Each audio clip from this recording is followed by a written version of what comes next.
পাকিস্তানে পেট্রোলের দাম লিটারে প্রতি ৮০ রুপি কমানোর ঘোষণা দিয়েছেন দেশটির প্রধানমন্ত্রী শাহবাজ শরীফ।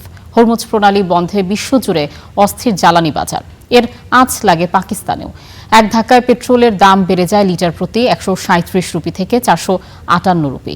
তবে দাম কমানোতে এখন তা কমে লিটার প্রতি ৩৭৮ রুপিতে দাঁড়িয়েছে।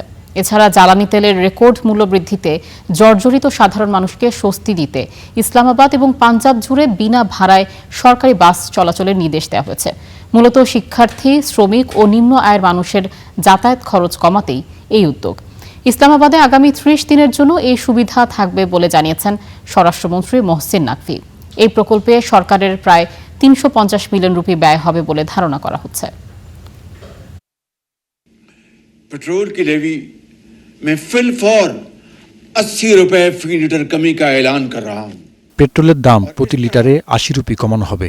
এতে প্রতি লিটার ৩৩৮ রুপিতে পাওয়া যাবে। আজ রাত ১২টা থেকে পেট্রোল পাম্পে এই মূল্য কার্যকর হবে, যা চলবে আগামী ১ মাস পর্যন্ত এবং এটি প্রযোজ্য হবে পুরো পাকিস্তান জুড়ে। उसे कम करके